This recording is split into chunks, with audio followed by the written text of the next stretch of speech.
नमस्कार दोस्तों, जय हिंद, वंदे मातरम। मैं आपके साथ जयसवाल सर। आप सभी का स्वागत, अभिनंदन है। टीचर्स फैमिली, टीटी फैमिली, शिक्षकों के परिवार। दोस्तों, आज हम बात करेंगे एमपी टेट चयन परीक्षा की बात करेंगे, हिंदी की बात करेंगे, हिंदी भाषा की बात करेंगे, हिंदी पेपर की बात करेंगे, 100 एमसीक्यूज की करेंगे। और प्रैक्टिस पेपर आपका चल रहा है आपके सिलेबस के अकॉर्डिंग, और यही 100 प्रश्न आपके संभावित प्रश्न होने वाले हैं। इसी टाइप के प्रश्न पूछा जाएगा। प्रैक्टिस पेपर नंबर तीसरा है। इसके पहले 2 प्रैक्टिस पेपर ऑलरेडी कंप्लीट हो चुके हैं, जिसका आई बटन पे ऑलरेडी लिंक भी दे दिया गया है। सिलेक्शन 101% यहाँ पे पक्का है। और आपको पता है कि सीटें बहुत कम हैं, तो 80 से ज़्यादा अगर यहाँ पे नंबर लाना है 100 में से, तभी सिलेक्शन यहाँ पे मुमकिन है।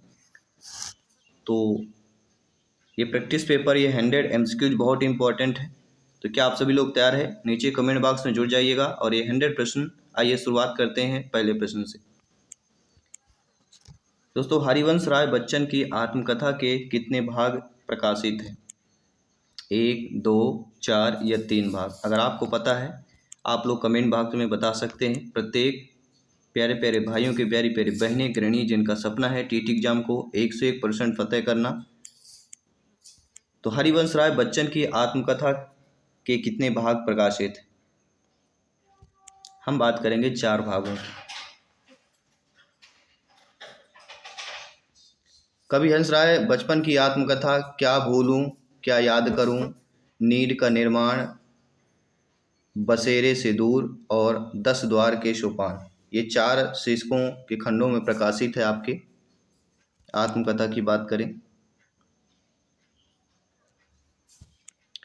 दूसरा है सही आरोही क्रम में लिखना। प्रयोगवाद, छायावाद, नई कविता और प्रगतिवाद, ये 4 हैं। लेकिन आरोही क्रम यहाँ पे बताना है। अवरोही और आरोही। आरोही यानी घटते क्रम, आरोही मतलब बढ़ते क्रम। 2 चीज़ें तो आप सभी लोग जानते हैं। तो हम बात करेंगे छायावाद। छायावाद जो है आपका विकास द्विवेदी युगीन कविता के उपरांत हिंदी में हुआ है। और छायावाद की सीमा 1918 है। प्रगतिवाद का प्रारंभ 1938 है। और प्रयोगवाद का प्रारंभ 1943 है। और नई कविता का प्रारंभ 1953। चारों लिख देता हूँ। 1918 छायावाद, 1938 प्रगतिवाद,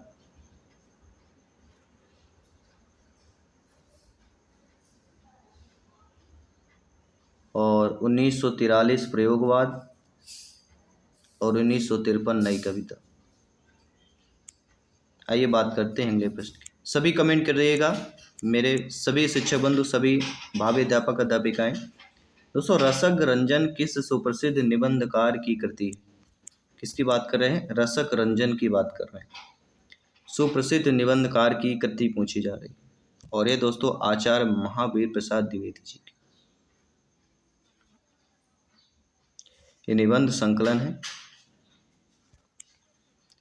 अगला प्रश्न है, कर्म कारक के लिए प्रयुक्त होने वाला चिन्ह कौन सा होता है? कर्म कारक, कारक से जरूर प्रश्न आएगा। और देखिए, हर एग्जाम में किसी एक टॉपिक से टॉपिक पकड़ा जाएगा, जिसमें 10 से 20 प्रश्न आएंगे 100 में से। जी हाँ, 100 में से 10 से लेके 20 प्रश्न आएंगे, किसी एक टॉपिक को कवर किया जाएगा। और वह कौन सा टॉपिक से ज़्यादा प्रश्न आ रहे हैं, ये पता एग्जाम टाइम पर ही पता चलेगा, एग्जाम हॉल कंप्यूटर स्क्रीन पर ही पता चलेगा। तो कर्म कारक के लिए प्रयुक्त होने वाला जो चिन्ह हो जाता है, वह सभी लोग जानते हैं, कर्ता ने कर्म को हो जाता है। अगला है सही कथन को चुनना है। यह और वह ध्वनियाँ अर्धस्वर कहलाती हैं। व्यंजन का उच्चारण बिना स्वर की सहायता से हो सकता है। अवधेश का विग्रह अवधन देश होता है। यह हिंदी में व्यंजनों की संख्या 60 है। सही कथन बताना है। तो यह और वह ध्वनियाँ क्या कहलाती हैं? अर्धस्वर कहलाती हैं। यह कथन सही दिया गया।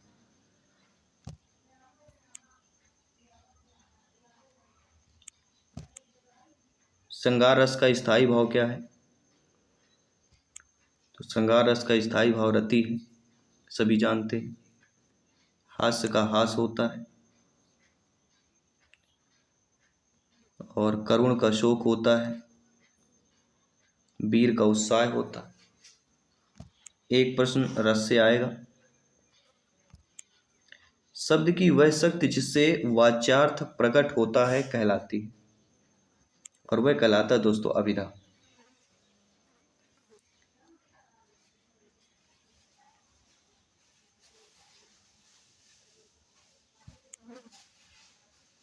लाक्षणिक में लक्षणा हो जाता है,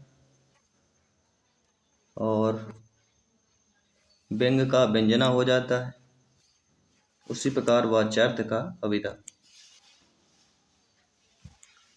आधुनिक हिंदी कहानी का आरंभ सरस्वती पत्रिका के सन 1900 ईस्वी में प्रकाशित अंक की किस कहानी से माना जाता है? तो हम बात करेंगे इंदुमती। ये कब प्रकाशित हुई थी? 1900 ईस्वी में जो है प्रकाशित हुई। देवनागरी लिपि की सबसे बड़ी विशेषता क्या होती? सभी कमेंट कीजिए।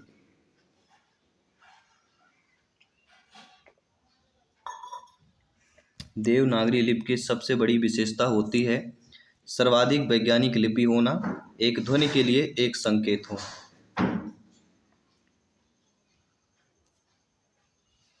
अगला है अनुभव के दो भेद होते हैं, वे कौन कौन से होते हैं?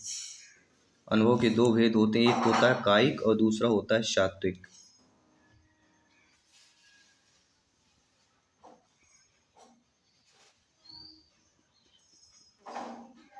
अगला प्रश्न देखते हैं, सही युग्म चिन्हित करना है। तो यहाँ पे देखा जाए वैदर्भी और माधुर।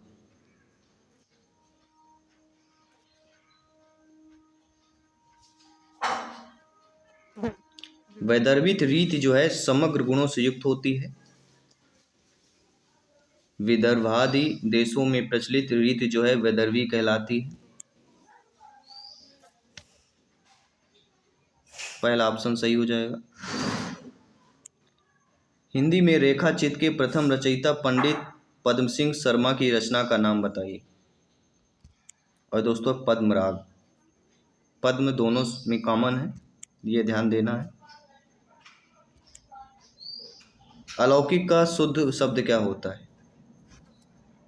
अलौकिक का जो शुद्ध शब्द कहला जाता है अलौकिक कहला जाता है, छोटा आ। इसके बाद अगला प्रश्न है, देव कवि किस जिले के थे? सभी लोग बताइए। देव कवि जो है किस जिले के थे? और वह कहलाता है इटावा। देव जो है रीतिकाल के श्रेष्ठ कवियों में से हैं, और इनकी रचनाएं हैं भाव विलास, रस विलास, भवानी विलास, सुख विलास। ठीक है, तो विलास शब्द आए तो समझ लीजिएगा देव कवि की बात की जाती है। यह इटावा जिले से संबंधित है, इटावा जिले के थे। पृथ्वीराज रासो महाकाव्य के रचयिता कौन है? जब भी पृथ्वीराज रासो महाकाव्य का जिक्र होता है एक ही नाम आता है, चंद्रबरदाई। बी ऑप्शन सही कर लेना। स्वसत्यस्तु का संधि विच्छेद यहाँ पे पूछा जा रहा है, और वह होता है स्वस्ति धन अस्तु। अन्याय शब्द का संधि विच्छेद क्या हो जाएगा? सिंपल सा, अन्य अन्य। बी ऑप्शन यहाँ पे सही हो जाएगा। श्रीहर्ष का ग्रंथ यहाँ पे बताइए। श्रीहर्ष का जो ग्रंथ है वह नैषध काव्य हो जाता है। अनुश्रुत यहाँ पे क्या है दोस्तों? एक छंद है, अलंकार है, रस है या गुण है? सभी कमेंट कीजिएगा। जी हाँ, अनुश्रुत। तो यहाँ पे जो अनुश्रुत हो जाता है वह आपका एक छंद कहला जाता है। पहला ऑप्शन सही हो जाएगा। दोस्तों कान भरना मुहावरे का अर्थ क्या हो कहलाता है? तो कान भरना मुहावरे का अर्थ हो जाता है चुगली करना। सिंपल सी बात है, मुहावरा जरूर आएगा एग्जाम में। विनय पत्रिका नामक ग्रंथ की रचना किसने की है? यह बहुत ही मशहूर एक ग्रंथ है, वो मशहूर नाम भी है गोस्वामी तुलसीदास जी। इसके बाद अगला प्रश्न है कि देवनागरी लिपि किस प्रकार की लिपि कहला जाती है? तो देवनागरी लिपि आपकी एक अक्षरात्मक प्रकार की लिपि कहला जाती है। जो हिंदी वर्णमाला के स्वर और व्यंजनों से संबंधित है। व्यंजन संधि का उदाहरण कौन सा नहीं होगा, नेगेटिव पूछा है। देखिए उत्धन उच्चारण, रामस धन टीकते, रामस टीकते, सतधनचे सच्चे, तीनों जो है आपके व्यंजन संधि के एग्जाम्पल्स है। लेकिन गंगा धन उद्गम, गंगोद्गम, आ और उ मिलके ओ में परिवर्तित हो जाए, कौन सा संधि है, सभी लोग बताइए, फीडबैक कीजिएगा। एक R into question, C option सही हो जाएगा। शिशुपाल वध के रचनाकार का नाम बताइए। शिशुपाल वध का जब भी बात की जाती है तो माघ की बात करते हैं, भारवी, भामह, कंतु।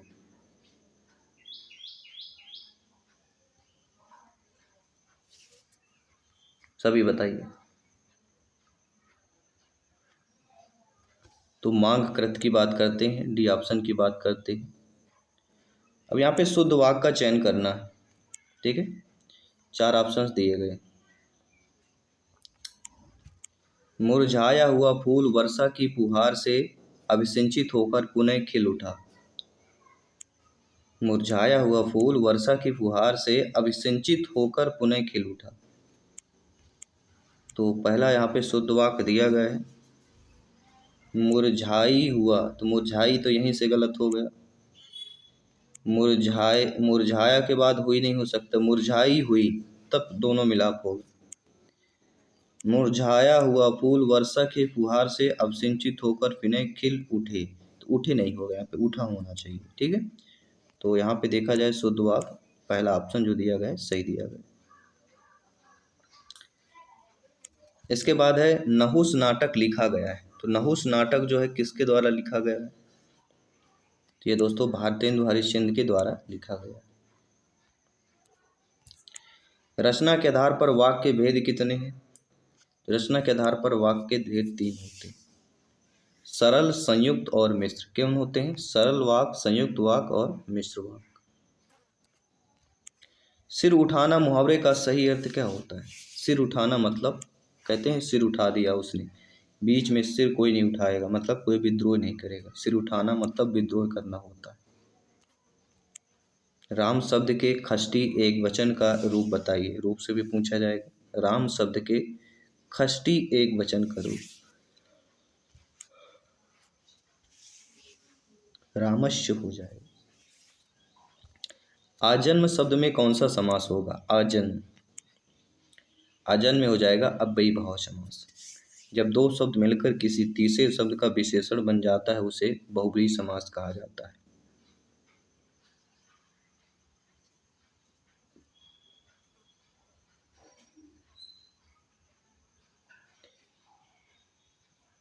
ठीक है। और द्वंद्व समास दोनों पद प्रधान होते हैं। और आप ये भी जानते हैं जब समस्त शब्द के दोनों पदों में से एक विशेषण और दूसरा विशेष होता है वहाँ पे कर्मधारय समास होता है, जो डी ऑप्शन दिया गया है।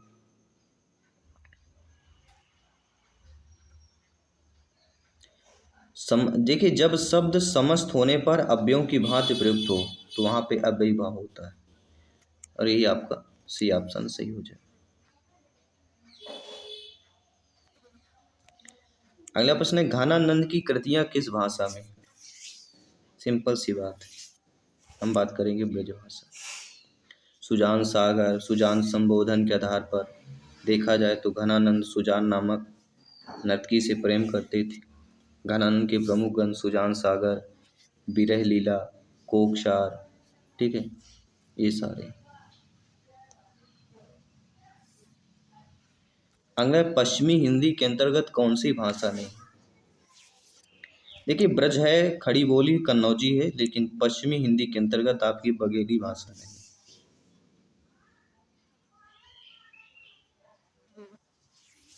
ठीक है, नो डाउट सभी लोग समझ गए होंगे। ये पूर्वी है। बघेली कौन सी आती, पूर्वी के अंतर्गत। बघेली, अवधी, छत्तीसगढ़ी, ये पूर्वी हिंदी के अंतर्गत आती। ठीक है। अगला प्रश्न है नीमा किस कवि की माता का नाम था। नीमा, तो नीमा दोस्तों कबीरदास जी। नीरू जुलाहा और उसकी पत्नी नीमा ने बालक के रूप में विद्यमान सत्पुरुष को अपने घर लाकर पालन पोषण किया था। जुलाहा परिवार में परिपालित सत्पुरुष युग के आपके कबीरदास जी थे।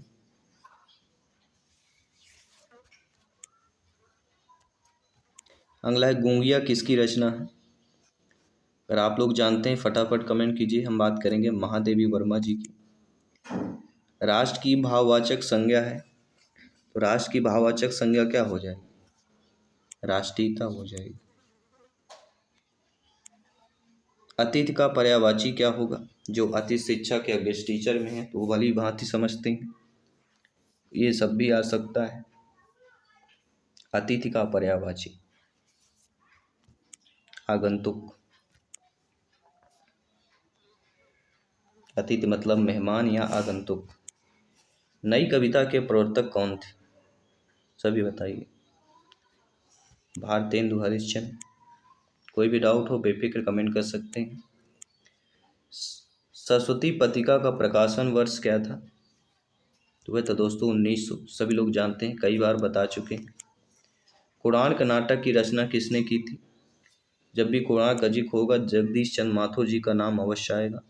इनकी अन्य रचना है पहला राजा और दशरथ नंदन।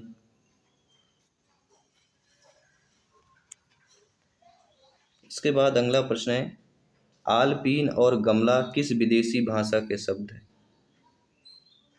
सभी लोग बताइए। और वह कहलाता है पुर्तगाली। रामचरितमानस में कुल कितने कांड हैं? तो वह कहलाता है 7 कांड। कितने दोस्तों? 7 कांड। एक पहला आता है बाल कांड, दूसरा अयोध्या कांड, तीसरा अरण्य कांड, चौथा किष्किंधा कांड, पांचवा सुंदर कांड, छठवां लंका कांड और 7वां है उत्तर कांड। ये 7 आपके कांड है आपके रामचरितमानस में। अखरावट काव्य कृति के रचयिता कौन है? जब भी अखरावट की बात की जाती है मलिक मोहम्मद जायसी का नाम आता है। पहला ऑप्शन सही हो जाएगा। दोस्तों भक्ति काल के किस कवि को जोड़िया विशेषण से विभूषित किया जाता है? जी हाँ, जोड़िया विशेषण से विभूषित किया जाता है। वह भक्ति काल के कवि हैं। और भक्ति काल के कौन से कवि हैं? वह दोस्तों हैं नन्नदास। वैराग संदीपनी किस कवि की रचना है? जब भी वैराग संदीपनी की बात की जाती है इनके रचनाकार पूछा जाता है तो तुलसीदास नाम आता है। दोहावली, कवितावली, गीतावली, रामाज्ञा प्रश्न, विनय पत्रिका, रामलला, पार्वती मंगल, बरवई रामायण, वैराग्य संदीपनी, श्री कृष्ण गीतावली, ये सारे आपके तुलसीदास जी। अगला सुख सागर की रचना किसने की? तो हम बात करेंगे सदा सुखलाल जी। कौन है? सदा सुखलाल की बात करें। कोई भी डाउट हो बेफिक्र आप लोग कमेंट कर सकते हैं। प्रत्येक कमेंट फीडबैक सर्वोपरि है, सम्मान है। आप सभी शिष्य बंधुओं को जयसवाल सर आप सभी का अभिनंदन स्वागत करते हैं। दोस्तों आडंबर बहुत किंतु वास्तविकता कुछ नहीं, इसके लिए सही लोकोक्ति क्या होगी? आडंबर बहुत है किंतु वास्तविकता कुछ नहीं, इसके लिए हो जाएगी ऊंची दुकान फीका पकवान। अगला है भगवंती उपन्यास के रचयिता पूछा जा रहा है और वह दोस्तों सुदर्शन। तिरंगा शब्द में समास क्या होगा? बहुत ही तिरंगा जो एक अलग ही नाम है आपका, तो यहाँ पे जो तिरंगा, तिरंगा का मतलब सभी लोग जानते हैं। पहला शब्द संख्यावाचक है, 3 रंगों का है, तो संख्यावाचक है मतलब यहाँ पे द्विगु समास की बात होगी। सिंपल सी बात है, सी ऑप्शन यहाँ पे सही हो जाए। अगला इत्यादि का सही संधि विच्छेद यहाँ पे पूछा जा रहा है। तो इत्यादि मतलब होता है इति धन आदि। और वर्णमाला किसे कहते हैं? सिंपल सी बात है, वर्णों के व्यवस्थित समूह को ही वर्णमाला कहा जाता है। यानी डी ऑप्शन जो दिया गया है वह हमारा यहाँ पे सही हो जाएगा। आइए बात करते हैं अगले प्रश्न की। मालती माधव के रचनाकार यहाँ पे पूछा जा रहा है, सभी बताइए। मालती माधव के रत्नाकार यहाँ पे हो जाएगा भवभूति। डी ऑप्शन जो दिया गया है यहाँ पे आपका सही हो जाएगा। ठीक है। इसके बाद अगला प्रश्न दिया गया है कि उदित उदयगिरि मंच पर रघुवर बाल पतंग, बिकसे संत सरोज सब, हर्षे लोचन भ्रंग, इनमें से कौन सा अलंकार है? सभी लोग बताइए। इनमें से आपका अलंकार हो जाएगा रूपक अलंकार। बी ऑप्शन सही हो जाएगा। दोस्तों, राष्ट्रीय काव्य धारा के किस कवि को एक भारतीय आत्मा कहकर जो है संबोधित किया गया, और वह कहलाता है माखनलाल चतुर्वेदी। जी हाँ दोस्तों, हिम किरीटनी, हिम तरंगनी, समर्पण, ठीक है, इनकी बात करते हैं, माखनलाल चतुर्वेदी जी की बात करते हैं। दोस्तों, निम्नलिखित में से शुद्ध वर्तनी का चयन करना है। अब कवित्री में कौन सा होगा, तो कवित्री सभी लोग जानते हैं, यहाँ पे जो डी ऑप्शन दिया गया। नो डाउट सारी चीजें क्लियर हो चुकी हैं। अगले प्रश्न की बात करते हैं। जौ तुम्हार अनुशासन पावै, कंदुक इव ब्राह्मण उठावै, कांचो घट डारौ फोरी, रोकौ मोर मुलुक जिम तोरी। इसमें रस पूछा जा रहा है और इसमें आपका रौद्र रस का रूप दिखाई दे रहा है, क्योंकि रौद्र का स्थायी भाव होता है क्रोध। क्या होता है? क्रोध। जो तुम्हार अनुशासन पावो, कंदुक इक ब्राह्मण उठा। मतलब अपना शत्रु, दुष्ट व्यक्ति, समाजद्रोही, खलनायक आदि इसके आलम्बन विभाव होते हैं। किसका क्या होता है? अपना शत्रु, दुष्ट व्यक्ति, समाजद्रोही, खलनायक, ये सब देख लीजिएगा। ठीक है। अगले प्रश्न की बात करते हैं। विस्मय या आश्चर्य किस रस का स्थायी भाव है? तो विस्मय या आश्चर्य कहला जाता है अद्भुत रस का स्थायी भाव, और इसके अधिष्ठाता कौन है? ब्रह्मा माने जाते हैं।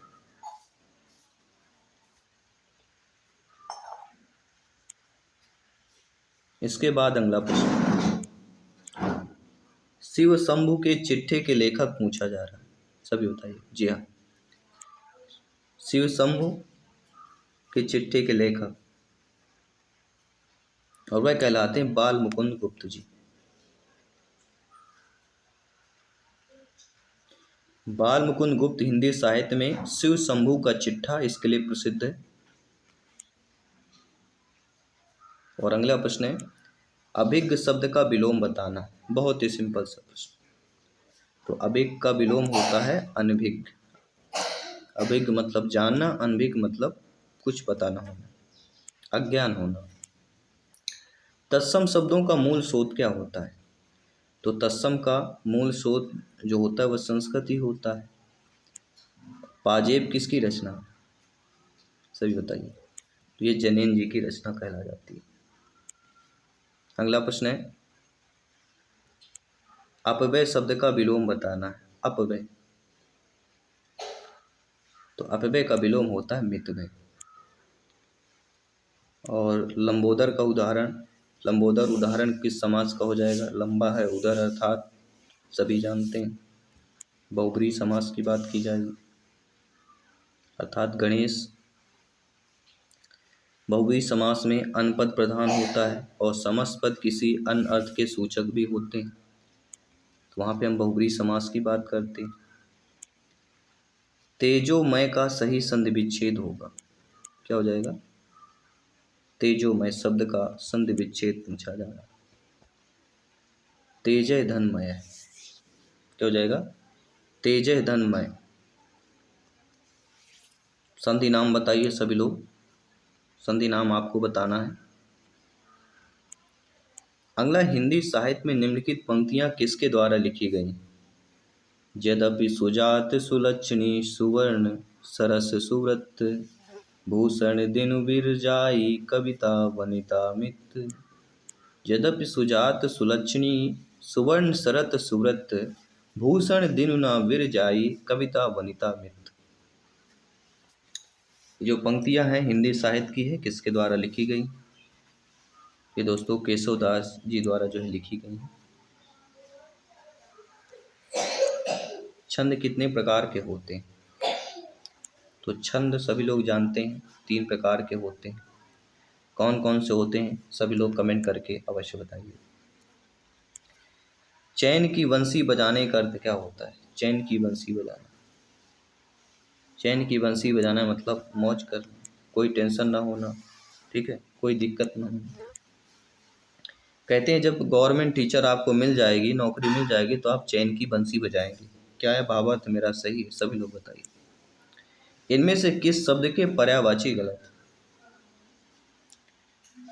देखिए, कमल के जलज पंकज सरोज, पुष्प का कुसुम फूल सुमन, सरस्वती गिरा भारती वीणा, सूर दिवस याम वाशर।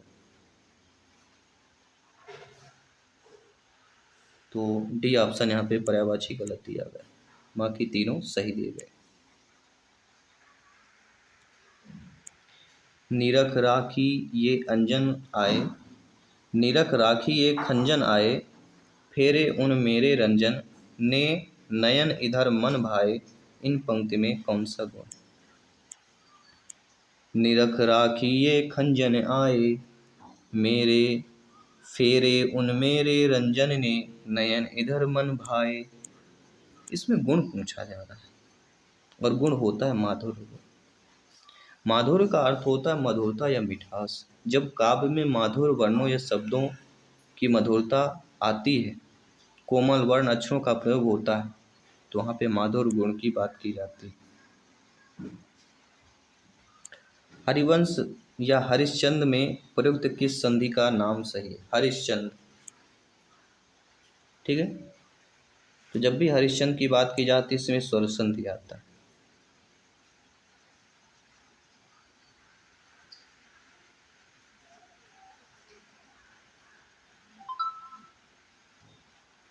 व्यंजन आएगा, विसर्ग आएगा,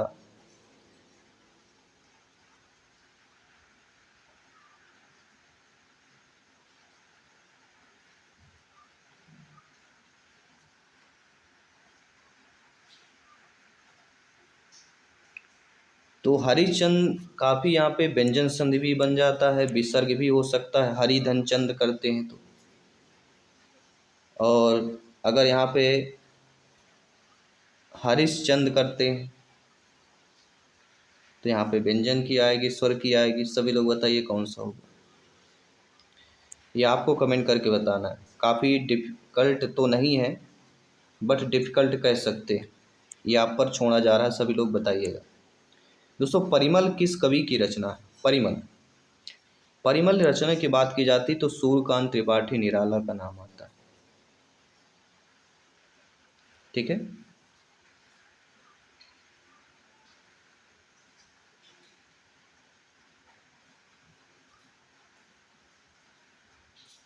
गीतिका, अनामिका, कुकुरमुत्ता, ठीक है, ये तुलसीदास, ये सारी रचनाएं किसकी? निराला जी की। कुकुरमुत्ता आपको याद होगा, पढ़ा होगा आपने।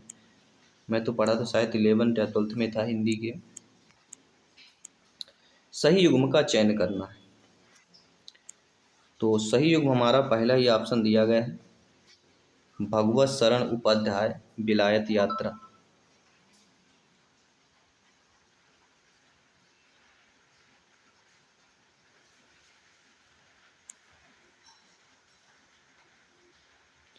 और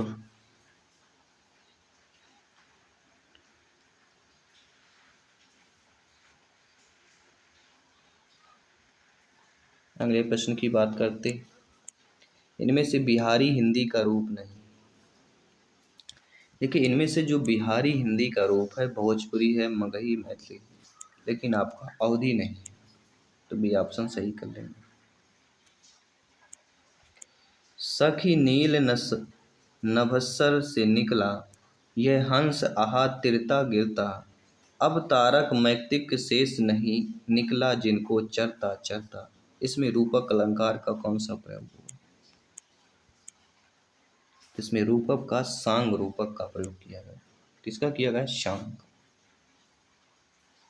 कोई भी डाउट हो फटाफट कमेंट अवश्य कर दीजिएगा। रीतिकाल का समय पूछा जा रहा है।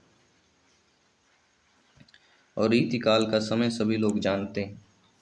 देखिए दोस्तों, 1050 से 1375 वीर गाथा काल कहलाता है।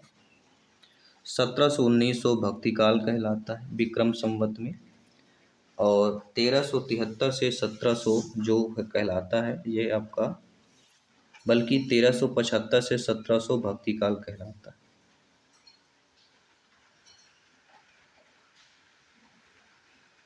1375 से 1700, ठीक है। और ये भक्ति काल होगा। और जो 1700 से 1900 दिया गया है ये हमारा कहलाता है रीतिकाल। और जो रीतिकाल पूछा जा रहा है तो ठीक है, रीतिकाल का जो समय है वह 1700 1900 माना जाता है। और वीर गाथा काल माना जाता है 1900 से 1984। तो यहाँ पे रीतिकाल पूछा जा रहा है तो रीतिकाल जो है 1700 से 1900। 1050 से 1375 वीर गाथा काल। और भक्ति काल कहलाता है 1375 से या 1373 से 1700 से। अब सही मिलान करना है। सूरदास की दो है, एक सूर सागर है, साहित्य लहरी। जगन्नाथ की अगर बात करते हैं तो जगन्नाथ की जो रचना है उद्धव शतक, बीजक, लोकनायक, तीन आपकी बचती, ठीक है। तो उद्धव शतक ही जगन्नाथ की है। और कबीर दास की अगर बात करते हैं तो बीजक, जिसके तीन भाग हैं, रामायणी, शबद और साखी। और सुमित्रानंदन पंत लोकायतन की बात करें तो बीजक के तीन भाग हैं, सभी लोग जानते हैं, ठीक है, रामायणी, शबद और साखी। दोस्तों, हिंदी का शा जो ध्वनि है वह कौन सा ध्वनि कहलाता है? हिंदी का शा ध्वनि, शा तो तालब कहला जाएगा। एक बार देखिए, ध्वनिया उच्चारण पूछा जाए तो एक बार एग्जाम हाल ही उस शब्द को अपने मुख से बोलिए, आपको सही पता चल जाए। सही युग्म चुनना है यहाँ पे। डिफ़िकल्ट है, अगर नहीं बन रहा है तो सरल है। देखिए, पश्चिमी हिंदी के अंतर्गत जो बोलियां आती हैं वो आती है खड़ी बोली या कौरवी, ब्रजभाषा, हरियाणी, बुंदेली आती पश्चिमी हिंदी।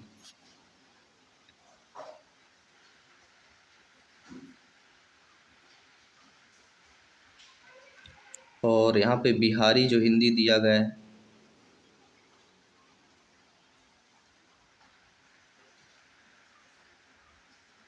तो मारवाड़ी तो सभी लोग जानते हैं। राजस्थानी की बात की जाती,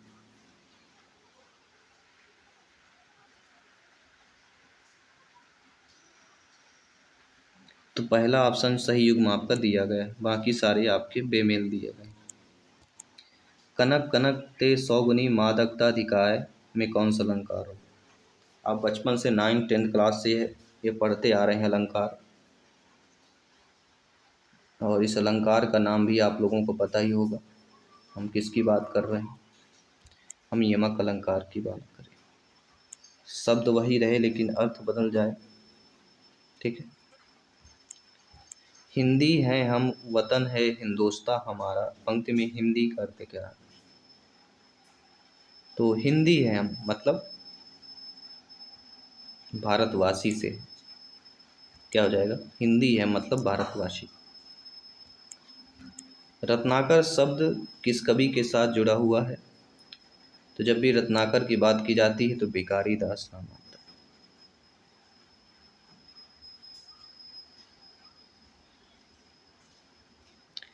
है। रत्नाकर जगन्नाथ,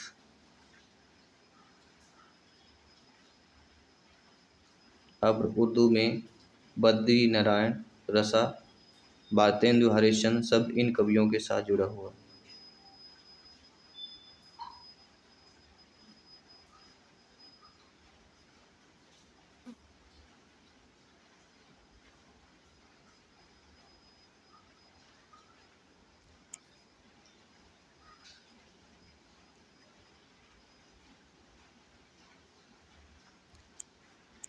आचार्य रामचंद्र शुक्ल ने हिंदी साहित्य का इतिहास के आधुनिक गद्य साहित्य परंपरा का प्रवर्तन के अंतर्गत प्रथम उत्थान की कालावधि निर्धारित की, और वह दोस्तों विक्रमी संवत 1900 से 1950। कौन सा कथन असत्य दिया गया? देखिए, ज्ञान सही शाखा के कवि निराकर की उपासना करते, कबीर संत कवि, प्रभु जी तुम चंदन हम पानी, रैदास की पंक्ति। लेकिन संत तुलसीदास ज्ञान सही शाखा के कवि, ये गलत दिया गया। कबीर जो है आदि निर्गुण संतों के साहित्य के ज्ञान सही शाखा का माना जाता है, लेकिन कबीर दास की बात करते हैं।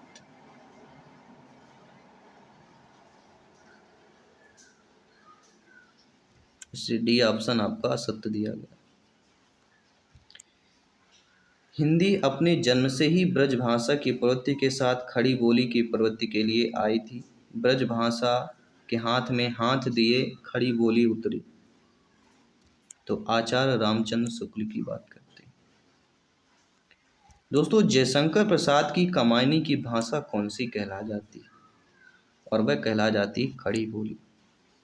दोस्तों, आप सभी लोग जानते हैं कि रंग में भंग नामक काव्य कृति के रचयिता कौन? मैथिली शरण गुप्त की बात करते हैं, और ये प्रसिद्ध आपकी उनकी कृति है। इनमें से कौन सा ग्रंथ केशव का नहीं? देखिए, रामचंद्रिका, कविप्रिया, विज्ञान पंक्ति, तीनों, लेकिन भाषा भूषण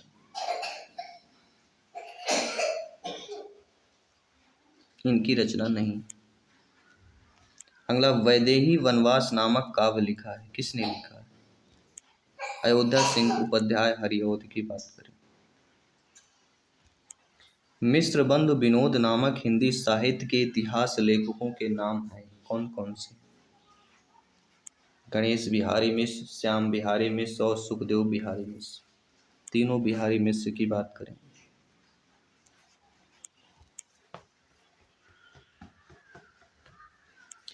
समय के आरोही क्रम में कौन सी रचना पहले आई? और वह दोस्तों अंधेर नगरी। आप सभी लोग जानते हैं उत्साह शब्द का विशेषण क्या होगा? उत्साहित होगा। मेवाती किस उपभाषा वर्ग की बोली कहला जाती? मेवाती, यह कहला जाती राजस्थानी हिंदी। आवरण शब्द का विलोम क्या होता है? आवरण का विलोम होता है अनावरण। रज्जु शब्द का हिंदी में अर्थ क्या होगा? रज्जु, इसका अर्थ होता है रस्सी। क्या होता है? रस्सी। मोहन से चला नहीं जाता वाक्य में कौन सा वाच्य? वाइस वाच्य पूछा जा रहा है, इसमें भाव वाच्य हो जाएगा। मोहन से चला नहीं जा रहा। महाकवि कालिदास किस अलंकार के लिए प्रसिद्ध है? जब भी कालिदास की बात की जाती है उपमा का नाम आता है। उपमाओं की विलक्षणता विश्वविख्यात है, और कालिदास की उपमा जो है वास्तव में इनकी उपमाएं अद्वितीय भी है, इसलिए उपमा की बात करेंगे। वीरांगना नामक उपन्यास के रचयिता कौन? वीरांगना, हम बात करेंगे रामधारी सिंह दिनकर। आज गणित के अध्यापक ने कक्षा नहीं ली, वाक्य में के आधार पर वाक्य बताना है कैसे?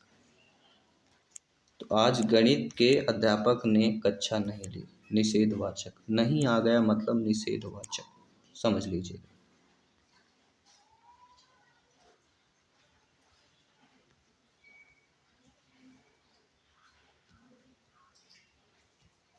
ठीक है, कोई डाउट है? फटाफट आपको कमेंट करके फीडबैक करके बताना है। अगला प्रश्न स्क्रीन पर है। दोस्तों, निम्नलिखित शब्दों में हनुमान का पर्यायवाची शब्द नहीं है। देखिए, हनुमान का राम भक्त, पवन सुत, बजरंगबली, लेकिन कपीश्वर नहीं। कपीस होता है, कपीश्वर नहीं होता। क्या होता है? कपीस होता है। ठीक है। जिसमें धैर्य ना हो उसके लिए एक शब्द क्या होगा? जिसमें धैर्य ना हो मतलब अधीर व्यक्ति। निम्नलिखित में से कौन सा शब्द पताका का पर्यायवाची नहीं? देखिए, झंडा, निशान, ध्वज, ये तीनों पताका का पर्यायवाची, लेकिन प्रस्तर नहीं। ठीक है, तो आज के प्रैक्टिस पेपर पर हमने 100 प्रश्न जो है कंप्लीट किया। आई होप सभी प्यारे मित्र, सभी शिक्षा बंधु अच्छे तरीके से आपने प्रश्नों को अटेंड किया, फीडबैक किया। डेली आपके प्रैक्टिस पेपर मिलते रहेंगे, प्रिपरेशन जारी रखिएगा। अपडेट पाने के लिए चैनल से जुड़े रहें। सभी मित्रों को जय हिंद, वंदे मातरम, धन्यवाद सभी।